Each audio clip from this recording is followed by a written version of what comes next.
Olá, telespectador. Seja bem-vindo ao canal Ministério Essência Cristã.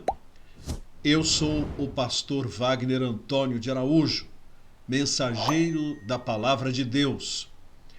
Peço a você que se inscreva no canal, que ative o sininho de notificações, que teça comentários após a exibição do vídeo e envie o link para os seus amigos, para os seus contatos. Sou muito grato. Com esta mensagem, dou início a outra série, desta feita chamada A Bíblia Fala. E quero ler o versículo de hoje, Ezequiel, capítulo de número 14, versículo número 3. Diz assim: Filho do homem, estes homens levantaram os seus ídolos nos seus corações, e o tropeço da sua maldade puseram diante da sua face. Devo eu, de alguma maneira, ser interrogado por eles? Quem está falando aqui é o profeta Ezequiel. Ezequiel foi um profeta posterior a Jeremias. Já foi um profeta do tempo do cativeiro em Babilônia. Já foi um profeta que vivia à beira do rio Quebar. Foi um profeta que viu o povo aprisionado e o povo cativo num país que não era o deles.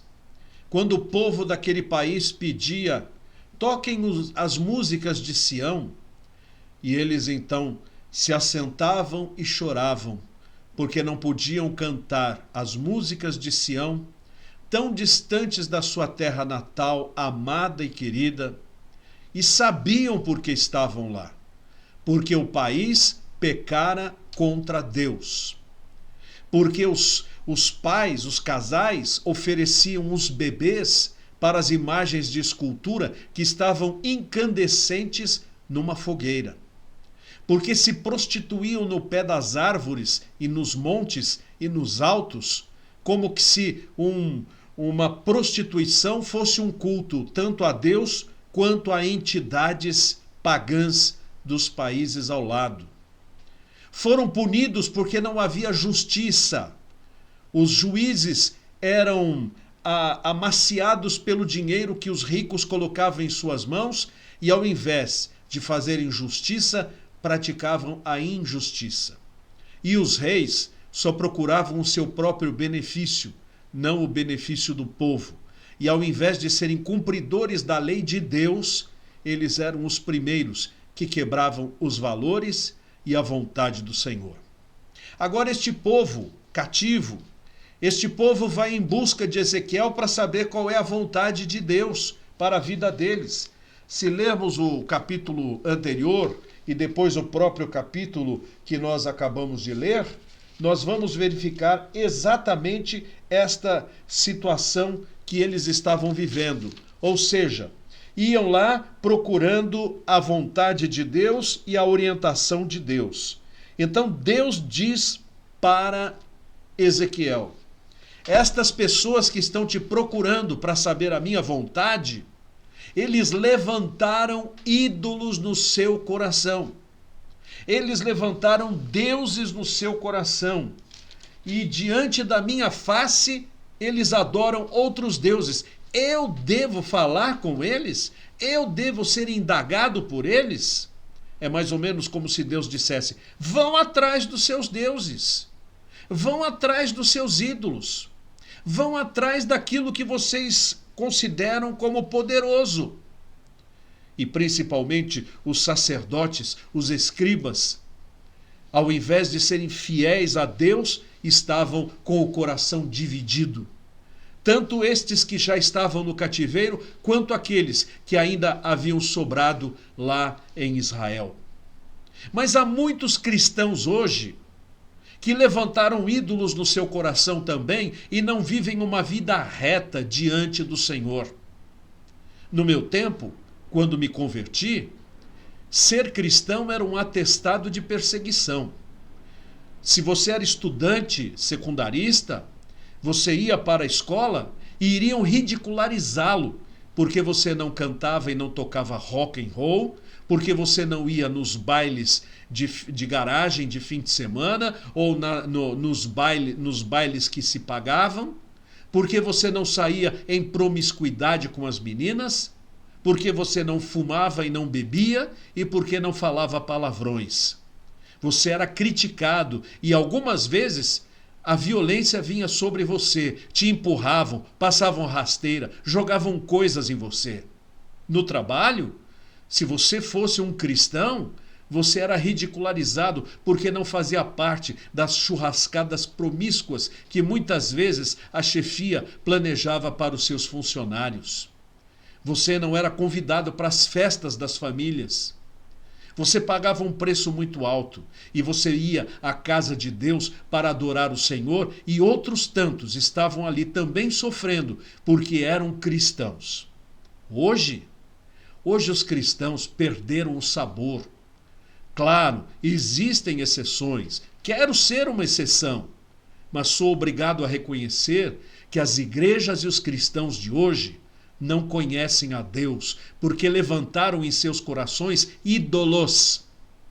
Festividades de igreja que antes eram coisa séria, coisa solene, hoje viraram memes de internet, onde as mulheres aparecem lá zombando da sua própria denominação, zombando da sua própria igreja.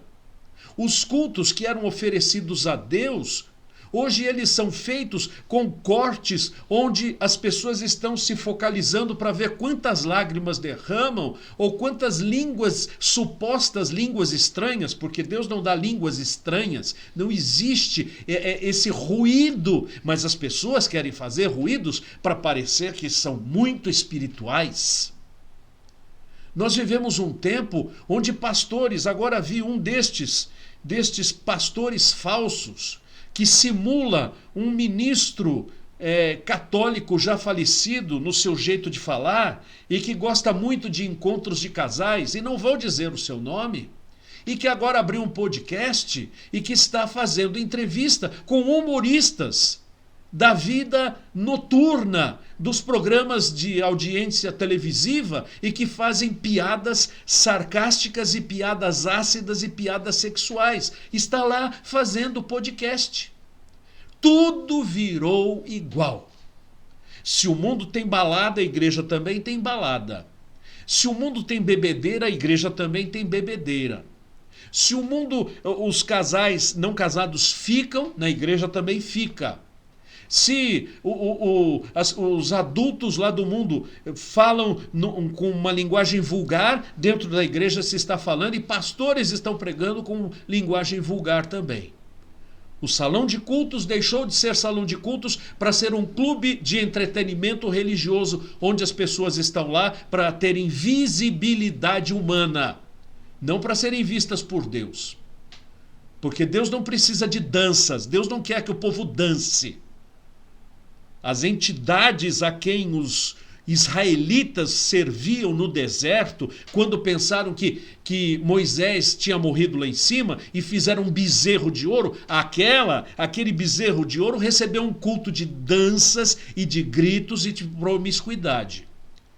Mas o Deus vivo quer um culto em espírito e em verdade, de compromisso, algo que venha do fundo do coração e não com coisas exteriores para ficar bonito e ter engajamento. Não. Os cristãos estão levantando ídolos no seu coração. Se tem um pouco mais de dinheiro, o seu sítio e os seus resorts são mais importantes que a obra de Deus. Se tem filhos, os filhos vêm primeiro, Deus vem em segundo lugar.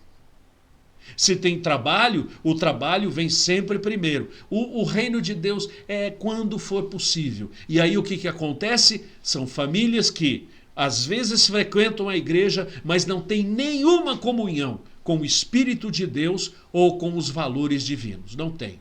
Esse negócio que está aqui é o sol que está brilhando muito e não há como eu me desviar. Está chegando aqui esse clarão. Então, se vocês verem aqui, é apenas o sol. Deus diz, pessoas com ídolos, eu não tenho que ser questionado por elas. Muitas vezes há cristãos que queriam que Deus falasse ao seu coração. E aí reclamam dizendo, por que Deus não fala mais comigo? Por que eu não sinto mais a presença de Deus? Por que eu não consigo mais entender ou ter aquela visão? Porque você está longe de Deus. Tire o bloqueio e as coisas se resolverão. Estava lá aquela casa, a água não descia pela canaleta da chuva, ela não descia pela calha. Então chamaram o encanador para ver o que estava acontecendo. Havia um rato morto. A água estava caindo pelo telhado e penetrando até na laje, estava trazendo umidade porque não saía. Mas quando tirou o rato morto, a água escoou, não teve mais problemas. Há muitos cristãos que estão com o rato morto na sua comunhão com Deus. Deus não é mais a prioridade da sua vida. Diz a Bíblia, buscai primeiro o reino de Deus e toda a sua justiça, e todas as outras coisas vos serão acrescentadas. É hora de nós olharmos para o Senhor, Jesus, autor e consumador da nossa fé, e arrancarmos os ídolos do nosso coração. O ídolo pode ser de madeira, de bronze, de ferro, pode ser a imagem de uma personagem bíblica. O ídolo pode ser estas bugigangas que se vendem em casas evangélicas, onde estavam com a cabeça ao criarem arcas da aliança para entrar com o culto. Onde estavam com a cabeça para criar objetos ou castiçais judaicos para fazer o seu culto. Um monte de bandeiras, um monte de trigo. Um dia fui convidado para celebrar a ceia do Senhor numa igreja. A mesa estava tão cheia de lixo, de trigo, de frutas artificiais, de uvas e de outras coisas e tudo. Eu disse para aquela igreja, tirem essas coisas todas daqui. Aonde está isso na Bíblia? Que a ceia do Senhor deveria ser celebrada com toda essa parafernália. Tirem tudo. Só deixa o cálice e o pão, mais nada. Mas hoje as nossas igrejas estão se enchendo como se fossem terreiros.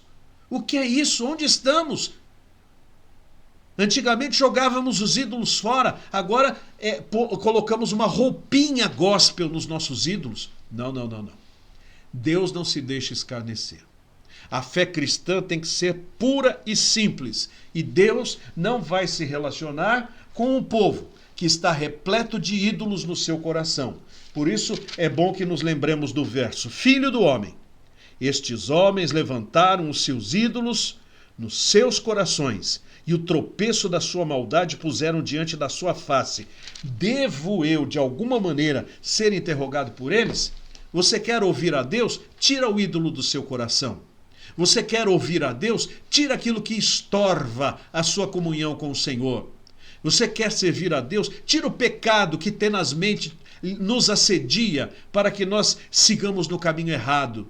E volte-se para a cruz. Jesus disse, aquele que quiser vir após mim, negue-se a si mesmo, tome a cada dia a sua cruz e siga-me. Porque aquele que quiser ganhar a sua vida, perdê-la-á. Mas aquele que perder a sua vida por amor de mim, achá-la-á ou ganhá-la-á para a vida eterna. Vamos tirar os ídolos do nosso coração? Que Deus nos abençoe. Amém.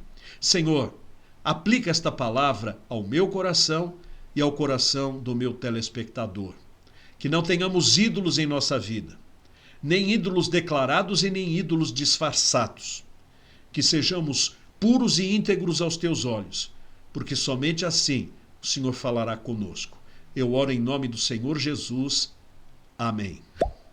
Muito obrigado, telespectador, por vir aqui ouvir a mensagem de Deus que o Senhor tem me dado para pregar para os meus telespectadores. Sou muito grato. Inscreva-se, envie o link para os seus amigos. Seja um ofertante deste canal. Mensagens como a que eu tenho pregado não agradam, não agregam àqueles que são detentores do poder. Mas continuarei pregando aqui, a tempo e fora de tempo, a santa palavra de Deus. Ainda que me custe uma série de coisas. Mas eu quero ser fiel ao chamado do Senhor, como os profetas no passado o foram, e como cristãos que proclamavam o pecado de uma nação, também quero estar aqui no microfone, proclamando a palavra de Deus, dizendo para mim e para você: tirem os ídolos do seu coração. Que Deus nos abençoe, e eu peço a você, se desejar, seja um mantenedor deste canal. Não recebo de instituição nenhuma, mas poderei, com a graça de Deus e com a sua generosidade, continuar. Se você quiser ser um dos ofertantes, o caminho está aqui. Veja as outras sugestões e aguarde a nossa próxima publicação, se Deus quiser. Tchau!